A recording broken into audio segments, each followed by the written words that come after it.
الحمد للہ رب العالمین والعاقبۃ للمتقین والصلاة والسلام علی اشرف الانبیاء والمرسلین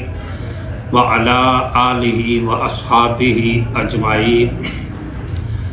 اما بعد فقد قال اللہ تبارک و تعالی فی کتابہ المجید اعوذ باللہ السمیع العلیم من الشیطان الرجیم، بسم اللہ الرحمن الرحیم۔ قال اللہ تبارک و تعالی یا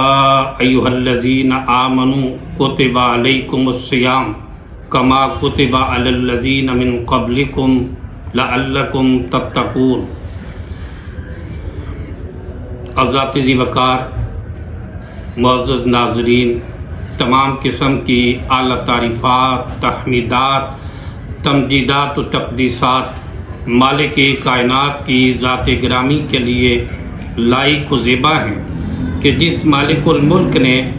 اکیلے ہی ساری کائنات کو پیدا کیا اور وہ اکیلا ہی اس کائنات کا معبود و مسجود علام الغیوب ہے، اسی کی قدرت ہر جگہ موجود ہے۔ اور مالک الملک اگر کسی کو نفع دینے پہ آ جائے، ساری کائنات مل کر بھی اس نفع کی راہ میں رکاوٹ بننا چاہے تو نہیں بن سکتی۔ تمام تر نفع و نقصان خالق کائنات مالک ارض و سما کی مرضی و منشا کے تابع ہے۔ لاکھوں کروڑوں درود و سلام ہوں اس ہستی اقدس و مقدس پر کہ جن کا نام نامی اسم گرامی محمد اکرم صلی اللہ علیہ وآلہ وسلم ہے۔ حضرات ذی وقار، آج کی گفتگو میں ہم رمضان المبارک کے حوالے سے روزہ کے چند احکام پر بات کریں گے۔ اس آیت مبارکہ میں اللہ مالک الملک نے اہل ایمان کو مخاطب کر کے یہ بات ارشاد فرمائی۔ اللہ رب العالمین فرماتے ہیں یا ایھا الذین آمنوا کتب علیکم الصیام، اے ایمان والو تمہارے اوپر روزے فرض کر دیے گئے ہیں، کما کتب علی الذین من قبلکم، جس طرح کہ تم سے پہلے لوگوں پر روزے فرض کیے گئے تھے، لعلکم تتقون، تاکہ تم متقی بن جاؤ۔ حضرات، یہ بڑا عظیم الشان عمل ہے روزہ۔ ماہ رمضان اتنا عظیم الشان، ایک ایسا عظیم الشان مہینہ ہے، رحمتوں والا، برکتوں والا، صبر والا،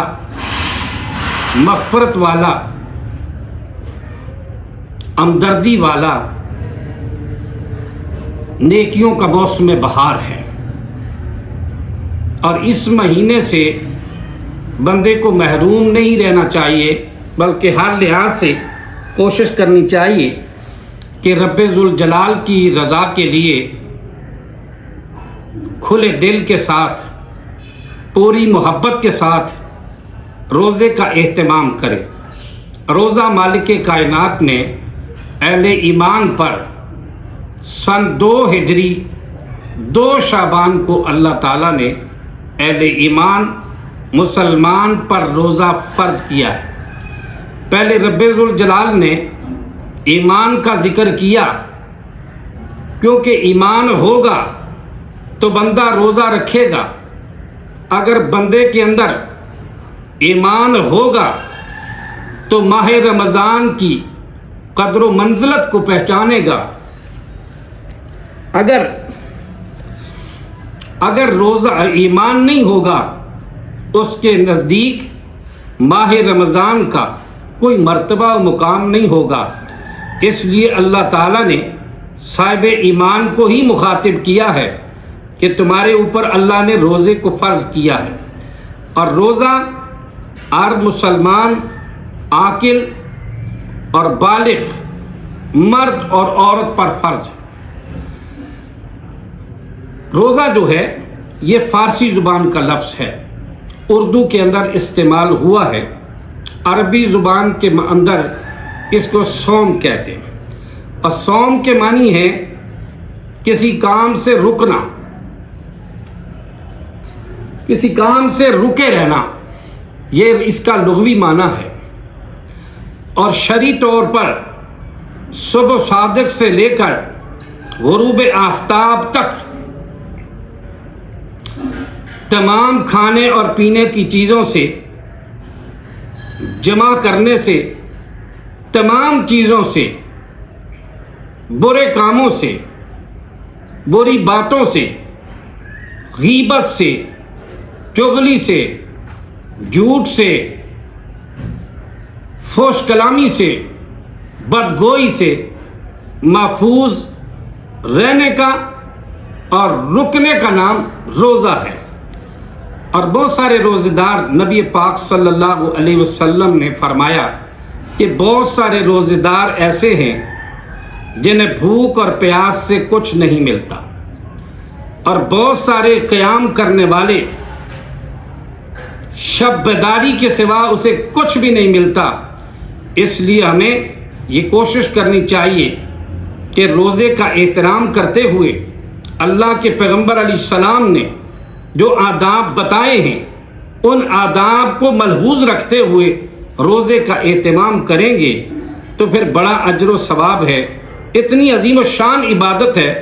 حدیث پاک کے اندر آتا ہے، سنن ابن ماجہ کے اندر اور ترمذی دیگر کتب حدیث کے اندر بھی یہ حدیث موجود ہے کہ نبی مکرم صلی اللہ تعالی علیہ وآلہ وسلم نے کہ ایک صحابی نے حضرت ابو امامہ رضی اللہ تعالی عنہ نے اللہ کے پیغمبر علیہ السلام کی بارگاہ نبوت کے اندر عرض کیا، اللہ کے محبوب مجھے کوئی ایسا عمل بتائیے کہ جو کروں تو میں جنت میں چلا جاؤں۔ نبی پاک صلی اللہ علیہ وسلم نے فرمایا، تم روزے رکھو، فَإِنَّهُ لَا عِدْلَ لَهُ، اللہ کے رسول میں بے شک اس کا کوئی مد مقابل، اس کی برابری کا، اس جیسا کوئی عمل نہیں۔ اللہ کے رسول میں روزے رکھو، تم روزے رکھو اور جنت میں چلے جاؤ گے۔ اور نبی پاک صلی اللہ تعالی علیہ وآلہ وسلم نے روزہ رکھنے کی بڑی تعلیم دی، اور جس نے دل کی گہرائیوں کے ساتھ، ایمان کے ساتھ، طلب ثواب کی نیت سے روزہ رکھا اپنے مالک کائنات کی رضا کے لیے، اس کے بارے میں حدیث پاک کے اندر آتا ہے، صحیح البخاری کے اندر یہ حدیث پاک ہے، اللہ کے محبوب علیہ السلام نے فرمایا، من صام رمضان ایمانا و احتسابا غفر له ما تقدم من ذنب، اللہ کے رسول نے فرمایا جس نے ایمان و احتساب کے ساتھ طلب ثواب کی نیت سے روزہ رکھا، اس کے سابقہ گناہ بخش دیے جاتے ہیں، اس کے سابقہ سارے گناہ معاف کر دیے جاتے ہیں۔ یہ اتنا بڑا عظیم الشان عمل ہے، اور ماہ رمضان المبارک یہ اتنا عظیم الشان نیکیوں کا موسم بہار ہے، اگر اس سے ہم نے کچھ حاصل نہ کیا تو کچھ بھی حاصل نہ کیا۔ اس لیے اللہ تعالیٰ نے اہل ایمان پر یہ روزہ جو ہے یہ فرض کیا ہے کہ اہل ایمان یہ روزہ رکھنے کے بعد متقی اور پارسا بن جائیں، تقوی اختیار کر لیں، پرہیزگاری اختیار کر لیں۔ ایسا نہ ہو کہ بندہ پورے مہینے کے روزے بھی رکھ لے اور پورا مہینہ نماز بھی پڑھ لے، لیکن جو روزے کا مقصد تھا تقوی اور پرہیزگاری اختیار کرنا، اگر وہ کام ہم نے نہیں کیا تو پھر ہم نے روزے سے کوئی کام، کوئی چیز حاصل نہ کی۔ وجہ یہ ہے کہ روزہ رکھنے سے بہت سارے فوائد ہوتے ہیں کہ جب بندہ بھوکا اور پیاسا رہتا ہے، اس کے اندر ایک حکمت یہ بھی ہے کہ جب وہ بندہ بھوکا اور پیاسا رہے گا اور اس کو بھوکا اور پیاسا رہنے والے اس مالدار کو اس بات کا احساس ہوگا کہ جب کوئی فقیر بندہ، جب کوئی فقیر آدمی، جب کوئی مسکین آدمی، جب کوئی غریب لاچار ہوتا ہے جس کو کھانے کے لیے کچھ نہیں ملتا،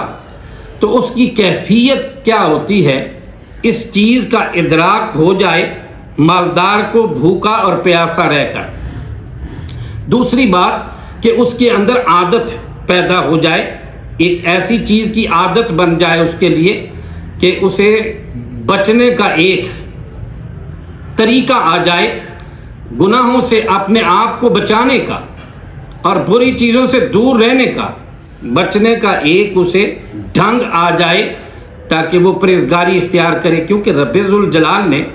اگر تمہیں حکم دیا ہے کہ مالک کائنات کی رضا کے لیے آپ نے حلال چیزوں کو بھی چھوڑ دیا، رمضان کے اندر حلال چیزوں کو بھی ترک کر دیا اپنے مالک کائنات کی رضا کے لیے، اور رمضان المبارک گزر جانے کے بعد آپ نے یہی سیکھا کہ تم مالک کائنات کی رضا کے لیے حرام چیز کو بھی نہیں چھوڑتے۔ دیکھو، میں یہ کہا کرتا ہوں کہ اگر ایک ڈاکٹر ہوتا ہے، وہ ہمیں بتا دیتا ہے یہ چیزیں آپ کے لیے پرہیز ہے، آپ نے ان چیزوں سے پرہیز کرنا ہے، یہ چیزیں آپ نے نہیں کھانی، آپ رک گئے، آپ نے وہ چیزیں نہیں کھائی، آپ نے ڈاکٹر کے کہنے پر حلال چیزوں کو بھی چھوڑ دیا۔ لیکن اگر مالک کائنات نے محشر میں یہ پوچھ لیا، رسول کائنات نے یہ پوچھ لیا کہ او اللہ کے بندے، او کلمے کے دعوے دار، اسلام کا سٹیکر سینے پر سجانے والے، تو نے ایک ڈاکٹر کی بات پر عمل کر کے تو نے میری حلال کردہ چیزوں کو بھی چھوڑ دیا تھا، لیکن اللہ اور اس کے رسول کے کہنے پر تو نے حرام چیزوں کو بھی نہیں چھوڑا، کہ تیرے نزدیک اللہ اور اس کے رسول کا مرتبہ ایک ڈاکٹر جیسا بھی نہیں ہے معاذ اللہ، کہ اللہ رب العالمین نے ڈاکٹر تجھے حلال چیز سے منع کرے تو رک گیا، لیکن مالک ارض و سما اور محبوب کبریا نے اگر تجھے حرام چیز سے روکا ہے تو نہیں روکا، تو پھر اپنے ایمان کے اوپر غور کر، اپنے اسلام کا جائزہ لے۔ تو میرے بھائیوں، یہی وجہ ہے کہ اس سے ایک تقوی اور پرہیزگاری پیدا کرنا مقصود ہے۔ باقی رب ذوالجلال کو کسی کے بھوکا اور پیاسا رہنے کی کوئی ضرورت نہیں، اصل بات ہے کہ روزہ رکھنا ضروری ہے، اور روزے کے لیے کچھ چیزیں ایسی ہیں، کچھ احکام و مسائل بھی ایسے ہیں، اس کا بتانا بھی ضروری سمجھتا ہوں کہ رب ذوالجلال نے قرآن مجید کے اندر یہ بات ارشاد فرمائی کہ تم روزہ رکھو، جب یہ مہینہ رمضان کا پالو تو تمہیں ضروری ہے کہ تم روزہ رکھو۔ لیکن کوئی بندہ ایسا بھی ہے جو روزہ نہیں رکھ سکتا، روزہ رکھنا اس کے لیے مشکل ہے، اگر بیمار ہے تو رب ذوالجلال نے اسے رخصت عطا کی ہے۔ اگر سفر کے اندر ہے، قرآن مجید کے اندر سورہ البقرہ میں رب ذوالجلال ارشاد فرماتے ہیں فَمَنْ كَانَ مِنْكُمْ مَرِيضًا أَوْ عَلَى سَفَرٍ فَعِدَّةٌ مِنْ أَيَّامٍ أُخَرَ۔ رب ذوالجلال فرماتے ہیں کہ تم میں سے جو کوئی بندہ بیمار ہو یا سفر میں ہو، حالت سفر میں ہو، تو دوسرے دنوں میں ان روزوں کی گنتی پوری کر لے، یعنی کہ روزہ مؤخر کر لے۔ مریض آدمی اور مسافر آدمی روزہ بعد میں رکھ سکتا ہے، بعد میں مؤخر کر سکتا ہے۔ اسی طرح حدیث پاک کے اندر آتا ہے، نبی پاک علیہ السلام نے حاملہ عورت کو بھی کہا، اگر وہ اس وقت اس کے لیے روزہ رکھنا مشکل ہے تو حاملہ عورت بھی روزہ مؤخر کر سکتی ہے، بعد میں رکھ سکتی ہے۔ اگر کوئی دودھ پلانے والی عورت ہے، حدیث پاک کے اندر آتا ہے نبی پاک علیہ السلام نے اسے بھی روزہ مؤخر کرنے کی اجازت دی ہے۔ اور اگر کوئی بندہ بیمار ہے تو بعد میں رکھ لے،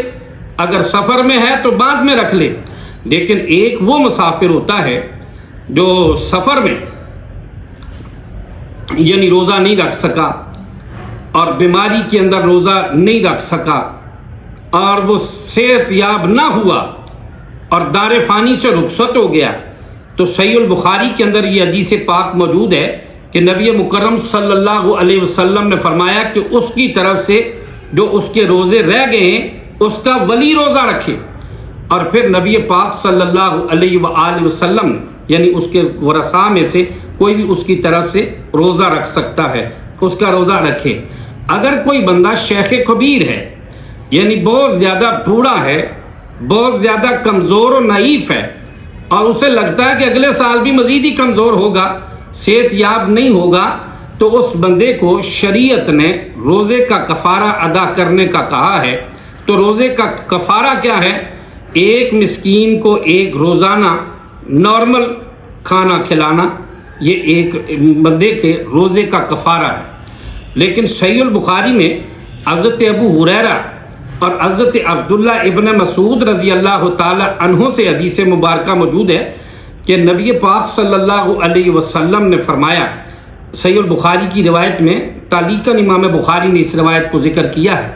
تو اس روایت کے اندر یہ کہتے ہیں کہ نبی پاک علیہ السلام نے فرمایا، بغیر بیماری کے یا بغیر عذر شرعی کے جس بندے نے ایک روزہ کھایا،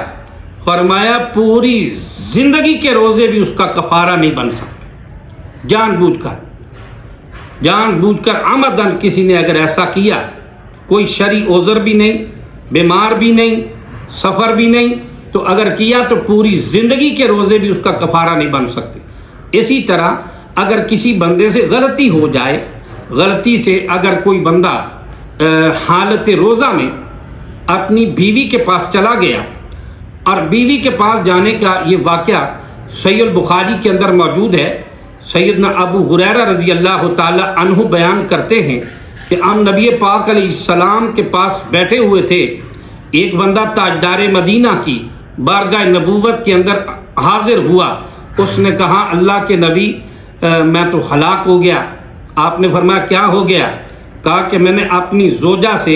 روزے کی حالت میں مباشرت کر لی ہے، مجامعت کر لی ہے، صحبت کر لی ہے۔ اللہ کے پیغمبر علیہ الصلاۃ والسلام نے فرمایا تم ایسا کرو، ایک غلام آزاد کر سکتے ہو تو غلام آزاد کرو۔ اس نے کہا اللہ کے نبی نہیں، غریب آدمی غلام نہیں ہے، غلام آزاد نہیں کر سکتا۔ کائنات کے امام علیہ السلام نے فرمایا 2 مہینے کے مسلسل لگاتار روزے رکھ سکتے ہو؟ کہا اللہ کے رسول نہیں رکھ سکتا، بڑا مشکل ہے، یہ کام نہیں رکھ سکتا، طبیعت بھی ایسی ہے۔ اللہ کے رسول علیہ السلام نے فرمایا نہیں رکھ سکتے۔ پھر کائنات کے امام علیہ السلام نے فرمایا تم 60 مسکینوں کو کھانا کھلا دو۔ کہنے لگے اللہ کے نبی غریب آدمی ہوں میں، 60 مسکینوں کو کھانا بھی نہیں کھلا سکتا۔ امام کائنات جناب محمد مصطفیٰ صلی اللہ علیہ وسلم نے چلو آپ کچھ تھوڑی دیر کے لیے، وہ رک گیا بندہ، آپ تھوڑا سا رکے۔ اتنی دیر میں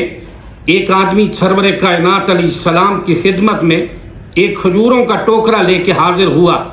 آپ علیہ السلام کی خدمت اقدس میں اس نے کھجوروں کا وہ ٹوکرا جب پیش کیا تو نبی پاک صلی اللہ تعالی علیہ وسلم نے فرمایا وہ سوال کرنے والا سائل کہاں ہے؟ اس نے کہا اللہ کے رسول میں ہوں۔ تو نبی پاک صلی اللہ علیہ وسلم نے اس بندے کو، سوال کرنے والے سائل کو، وہ کھجوروں کا ٹوکرا امام کائنات علیہ السلام نے پیش کیا۔ اللہ کے رسول نے فرمایا یا یہ فقراء کے اندر غریبوں میں یہ بانٹ دو، تقسیم کر دینا۔ اللہ اکبر۔ اب جب وہ جانے لگا تو کائنات کے امام علیہ السلام کی بارگاہ نبوت میں پھر عرض کرنے لگا اللہ کے نبی یہ کھجوریں میں ان لوگوں کو دوں جو مجھ سے زیادہ فقیر و غریب ہیں، ان کو دوں؟ آپ نے فرمایا ہاں ان کو دینا۔ تو کہنے لگا اللہ کی قسم، اللہ کے نبی مدینہ کی اس بستی کے اندر میرے گھر کے علاوہ کوئی اتنا فقیر اور کوئی گھر ہے نہیں، میرے گھر والوں کے علاوہ کوئی اتنا غریب نہیں ہے۔ تو کائنات کے امام علیہ السلام مسکرا پڑے۔ حدیث پاک کے اندر آتا ہے کہ جب آپ مسکرائے تو آپ کے دندان مبارک سارے نظر آئے کہ نبی پاک نے مسکرا کر کہا جا اپنے گھر والوں کو ہی کھلا دینا۔ اور بات یہ ہے یہاں سے ثابت یہ ہوا کہ بڑا سخت گناہ ہے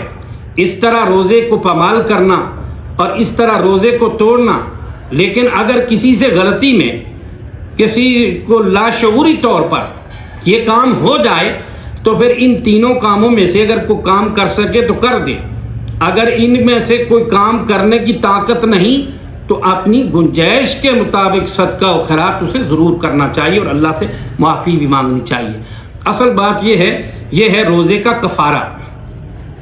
تو ہمیں یہ کوشش کرنی چاہیے کہ اگر روزے کا وقت مل جائے تو ہمیں روزہ رکھنا چاہیے۔ نبی پاک صلی اللہ تعالی علیہ وسلم نے فرمایا اعمال ہمیشہ ظاہری طور پر جب ہم عمل کریں تو تو اللہ کے قرآن کے مطابق اور تاجدار مدینہ کی سنت و فرمان کے مطابق ہونا چاہیے۔ اور بہت سارے لوگ ایسے ہیں، حدیث پاک کے اندر آتا ہے نبی مکرم صلی اللہ علیہ وآلہ وسلم نے فرمایا کہ کچھ لوگ ایسے ہیں، سنن ابن ماجہ کے اندر یہ حدیث موجود ہے کہ نبی پاک نے فرمایا کچھ ایسے لوگ بھی ہیں کہ جن کی نیکیاں تہامہ پہاڑ جتنی ہوں گی، اتنی زیادہ نیکیاں لے کے آئیں گے، اور مالک کائنات کی بارگاہ میں جب پیش کریں گے تو خس و خاشاک بنا کے اڑا دیا جائے گا، ختم کر دیا جائے گا۔ اور نبی پاک علیہ السلام کے صحابی سیدنا ثوبان رضی اللہ تعالی عنہ کہتے ہیں اللہ کے نبی ان لوگوں کی وضاحت کیجئے، ہمیں کھول کے بتا دیجئے تاکہ ہم میں سے کوئی بندہ اس گناہ کا ارتکاب نہ کر بیٹھے، ان میں سے نہ ہو جائے۔ نبی پاک علیہ السلام نے فرمایا وہ تمہارے ساتھ عبادت کرنے والے لوگ ہیں، تمہارے ساتھ قیام کرنے والے لوگ ہیں، تمہارے ہی لوگ ہیں، لیکن سارے تمہارے ساتھ ہی یہ سارے کام کرتے ہیں، لیکن جب تنہائی ہوتی ہے تو گناہ کا بھی ارتکاب کرتے ہیں۔ بظاہر تو نیکوکاری کے کام کرتے ہیں نیکوکاروں کے ساتھ مل کر، لیکن جب انہیں تنہائی میں جب کوئی موقع ملتا ہے گناہ کا تو گناہ کا ارتکاب کر دیتے ہیں۔ فرمایا یہ وہ لوگ ہیں جن کے نیکیاں پہاڑ جتنی ہوں گی تو لمحات میں اللہ خس و خاشاک بنا کے ختم کر دیں گے۔ اور میرے بھائیوں، سامنے لوگوں کے تو ہر بندہ میاں مٹھو بنتا ہے، ہر بندہ اپنے آپ کو نیکوکار شو کرتا ہے، اصل بات پاک وہ ہوتا ہے جس کی تنہائی پاک ہوتی ہے۔ تو نبی کریم صلی اللہ تعالی علیہ وسلم نے جو تمہیں پیغام دیا، رمضان المبارک کی برکتوں کو ہم سمیٹتے ہوئے نیک اعمال کرتے رہیں۔ اگر روزہ میرے بھائیوں روزے کی حالت میں سنن ابی داود کے اندر یہ حدیث پاک موجود ہے، نبی مکرم صلی اللہ علیہ وسلم نے فرمایا کہ اگر اذان ہوتی ہے، وہ ایک بندے کے ہاتھ میں برتن ہے کھانے کا، وہ کھا رہا ہے، جب ادھر سے اذان ہو جائے، امام کائنات علیہ السلام نے فرمایا اس کو فوراً نہ چھوڑے بلکہ اپنی حاجت کو پورا کر کے چھوڑے۔ دوسری بات یہ ہے، اور یہ حدیث مبارکہ سنن ابی داود کے اندر موجود ہے جو میں نے آپ کے سامنے پیش کی ہے، اسی طرح حدیث پاک کے اندر آتا ہے صحیح البخاری کے اندر کہ جب اگر سحری کا ٹائم ہے، کوئی بندہ اٹھا ہے، حالت جنابت میں ہے، وقت نہیں ہے کہ جناب وہ سحری کھائے یا غسل کرے، اگر غسل کرتا ہے تو سحری کا ٹائم نکل جاتا ہے، تو ایسی صورت میں یہ بات کہی ہے کہ جب سحری کا ٹائم یعنی دیکھا کہ پہلے آپ نے کہ نبی پاک صلی اللہ علیہ وسلم کے بارے میں صحیح البخاری میں ام المومنین سیدہ عائشہ فرماتی ہیں بعض دفعہ آپ جنابت کی حالت میں ہوتے تو وضو کر کے یعنی کھانا وغیرہ کھا لیتے اور اس کے بعد یعنی روزہ رکھنے کے بعد آپ نہا لیتے، تو ایسا کرنا بھی شرعی طور پر درست ہے۔ اور نبی پاک صلی اللہ علیہ وسلم کا ارشاد مبارک ہے روزے کو جلد افطار کرنا چاہیے، تاخیر نہیں کرنی چاہیے۔ جامع ترمذی کے اندر حدیث ہے کہ نبی پاک علیہ السلام نے فرمایا، حدیث قدسی ہے، فرمایا کہ اللہ تعالیٰ فرماتا ہے کہ میں اسے محبوب بنا لیتا ہوں، جو جلدی افطار کرتا ہے وہ میرا محبوب بن جاتا ہے، جو روزے کو جلدی افطار کرتا ہے۔ اور اسی طرح سنن ابی داود کے اندر یہ حدیث پاک موجود ہے، نبی پاک صلی اللہ تعالی علیہ وآلہ وسلم نے فرمایا اس وقت تک دین غالب رہے گا کہ جب لوگ افطار کرنے میں جلدی کریں گے، افطار جلدی کریں گے اور دین غالب رہے گا، کیونکہ یہود و نصارہ جو ہے وہ روزے میں افطاری میں تاخیر کرتے ہیں، اس سے اجتناب کرنا چاہیے۔ لیکن جلدی کرنے کا مطلب یہ بھی نہیں کہ ٹائم سے پہلے کر دیں، نہیں، جب وقت پورا ہو جائے جو اللہ کے پیغمبر علیہ السلام نے بتایا ہے قرآن و سنت سے جو وقت ثابت ہے اس سے زیادہ تاخیر نہ کرے۔ تو نبی پاک صلی اللہ علیہ وسلم کی تعلیمات کے مطابق روزہ رکھے، اور اسی طرح جو ہے روزے کے حوالے سے ہمیں خیال کرنا چاہیے کہ ٹائم پر روزہ افطار کیا جائے اور وقت پر سحری بھی کھائی جائے۔ سحری کا اہتمام کرنا باعث برکت ہے، نبی پاک علیہ الصلاۃ والسلام نے بڑی فضیلت بیان فرمائی ہے سحری کھانے کے بارے میں۔ تو اللہ رب العالمین کی بارگاہ میں دعا ہے اللہ تعالیٰ ہمیں احکام رمضان کو صحیح معنوں میں سمجھنے کی اور اس پہ عمل کرنے کی توفیق عطا فرمائے۔ میرے بھائیوں، اگر ہماری زندگی رمضان کی طرح گزاریں گے، اگر ہماری زندگی رمضان کی طرح گزرے گی تو موت عید کی طرح ہوگی۔ اللہ رب العالمین ہمیں رمضان المبارک کی رحمتوں سے صحیح معنوں میں فائدہ اٹھانے کی توفیق عطا فرمائے۔ وآخر دعوانا ان الحمدللہ۔